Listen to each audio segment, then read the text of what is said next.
Hello tout le monde, bienvenue à vous sur la chaîne YouTube L'Œil du Celte. J'espère que vous allez bien. Comme le titre l'indique, un lézard pour les enfants. C'est assez sensible comme sujet parce qu'en général, enfin moi c'est mon point de vue, on n'achète pas un animal pour un enfant, éventuellement pour responsabiliser. Ah, j'aime bien ça.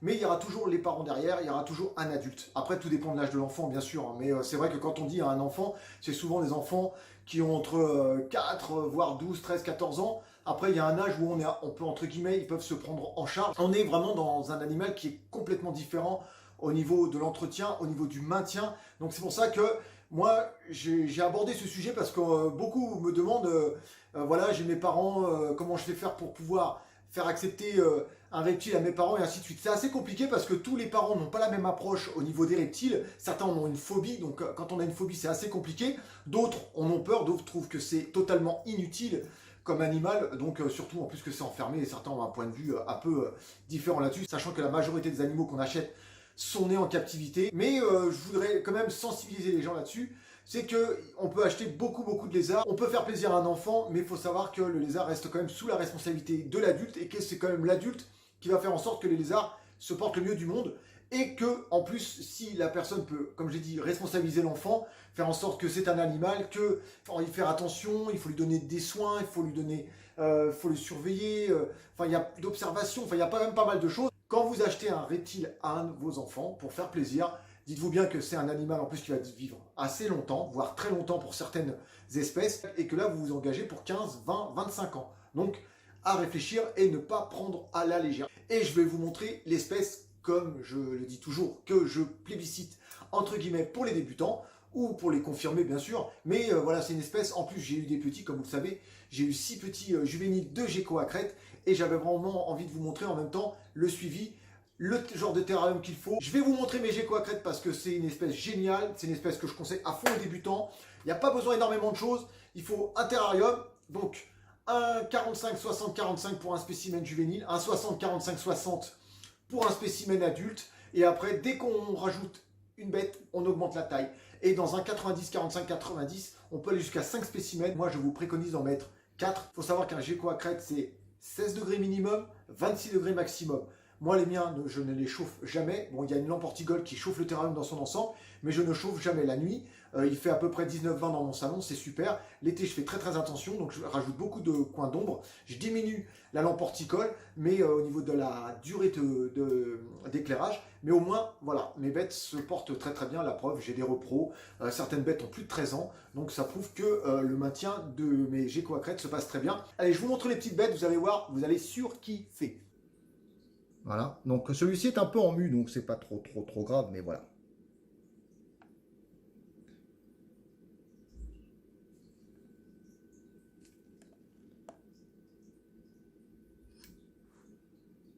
Voilà.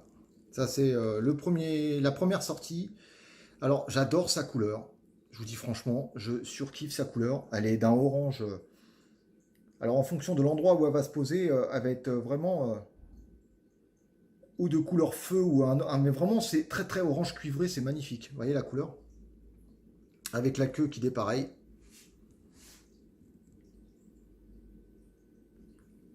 Pareil, celui-ci il est totalement sublime.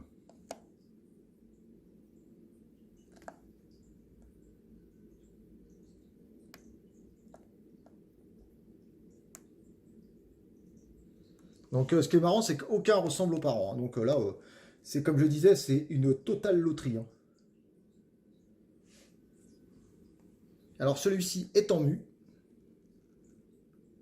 Alors on peut pas se tromper au niveau. Il est d'un blanc, mais il est beau. Hein. Il est très clair déjà d'origine, mais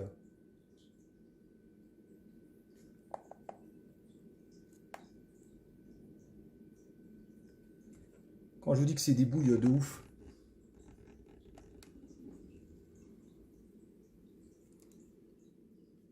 Alors là, j'adore. Ça, pareil, au niveau de la phase, vous voyez un peu comme je disais, les zébras qu'il y a sur le dos. Il est sublime et ça descend sur les flancs. Et vous avez la couleur un peu. Donc là, avec l'éclairage, ça paraît un peu plus clair, mais il est assez foncé.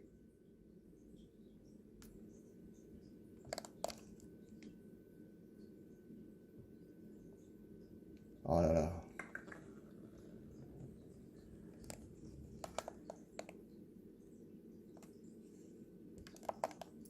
Celui-là, si vous vous rappelez, ou celle-là plutôt, c'est la petite rescapée de l'œuf. Voilà un peu les couleurs de cette petite femelle aussi encore. C'est celle que j'avais aidé à sortir de l'œuf car elle était coincée. Voilà un peu les couleurs. Oh là là là là là là là. Vous avez vu un peu, c'est magnifique. Et le petit dernier. C'est le plus petit. Hein. On va essayer de faire. Voilà. Ça, c'est le tout petit dernier. La petite crevette. Donc pareil, vous voyez, au niveau du dos, les taches, on va mettre la main, on ne sait jamais. Voilà. Les taches, c'est un peu différent quand même.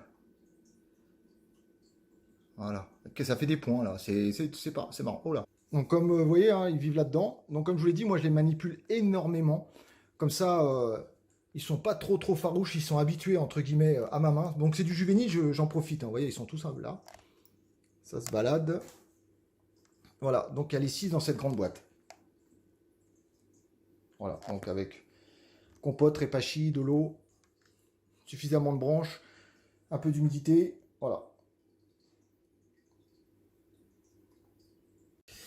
Alors là, on est chez les gros, entre guillemets, les fifis. Dans un terrarium entièrement planté, comme je vous l'ai déjà montré plein de fois. On va essayer de trouver tous les geckos. Il y a un deuxième, elle est là.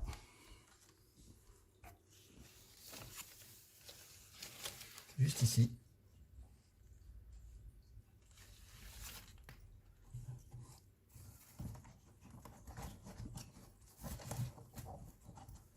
On mange bien à la maison. Hein.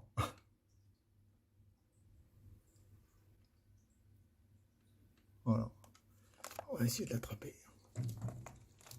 Voilà. Pas trop... voilà. Un petit mâle. Voilà. Que j'ai mis en attendant de refaire son terrarium. Regardez comment elle est belle.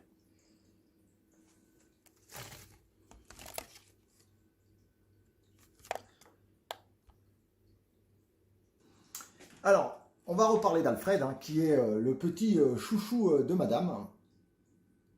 Hop. Voilà, donc c'est un lézard c'est un rescapé, hein, je vais vous dire une chose. Donc là, on est sur un dalmatien. Donc vous voyez bien au niveau des points noirs. Donc c'est un lézard qui s'était séparé de sa queue à la naissance. Et c'était un lézard, franchement, quand nous on l'a récupéré, enfin quand il est sorti de l'œuf, il était au bout de 1 ou 2 jours, on l'a retrouvé inanimé. Et avec beaucoup de patience, du soin, des semaines et des semaines à lui donner à manger nous-mêmes, et ben on a réussi à faire en sorte que Alfred vive. Et ça fait 8 ans maintenant qu'il est à la maison. 8 ans qu'il fait partie, c'est une des premières pontes qu'on a. Donc 7 ou 8 ans, je ne vais pas vous dire de bêtises.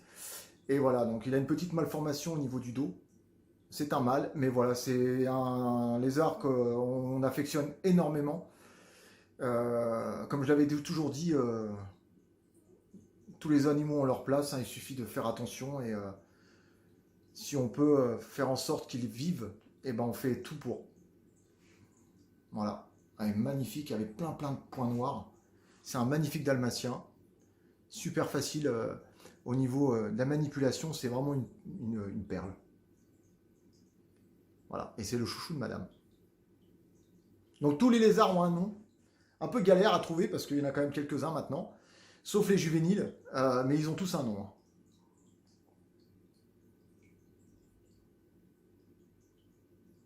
Voilà.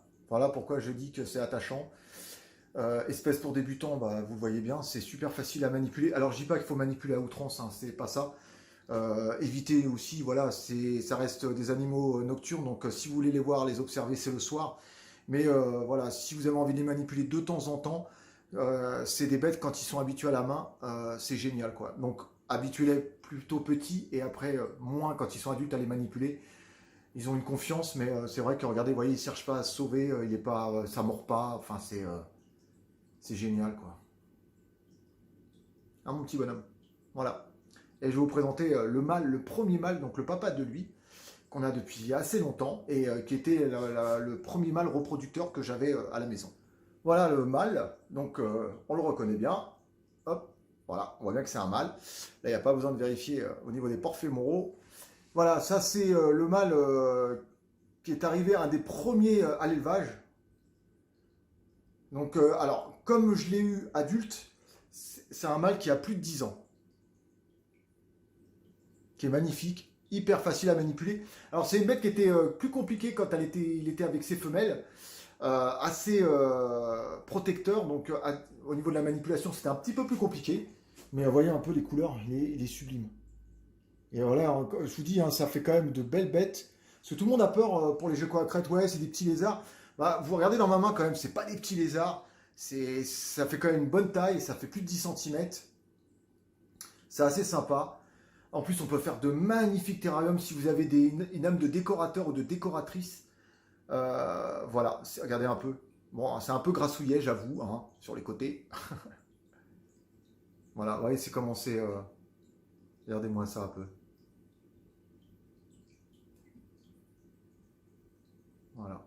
Donc dites-moi dans les commentaires, vous, ce que vous aimeriez avoir comme reptile, si vous avez des enfants, quel lézard ou quel serpent vous avez acheté pour, entre guillemets, faire de la manipulation avec vos enfants, faire de la pédagogie. Mais voilà, c'est génial. Donc le gecko à crête, pouce bleu, super espèce que je recommande énormément. Et je pense que quand j'aurai une plus grande pièce d'élevage, je pense qu'il y aura beaucoup plus de terrain et beaucoup plus de gecko à crête. Vraiment, j'essaierai d'avoir des spécimens qui sortent vraiment du lot et voilà quoi. Peut-être faire de la repro, mais que pour moi quoi. Me faire que de la repro pour moi, de la repro perso et en mettre plusieurs et avoir des femelles et avoir des mâles dans des terrariums séparés et des femelles ensemble. Voilà. Allez, sur ce, il vous dit au revoir. Moi aussi d'ailleurs. J'espère que cette vidéo vous a plu. Dites-moi dans les commentaires ce que vous conseillez vous comme lézard, serpent pour débutants, pour enfants, pour apprendre, pour de la pédagogie, pour de la désensibilisation, même au niveau des parents. Je pense que ça peut être sympa d'arriver dans ce domaine. Voilà. Donc je vous dis à bientôt. Donc Marius et moi, on vous souhaite une très bonne fin de journée, une bonne soirée ou une matinée si vous regardez cette vidéo à je ne sais pas à quelle heure.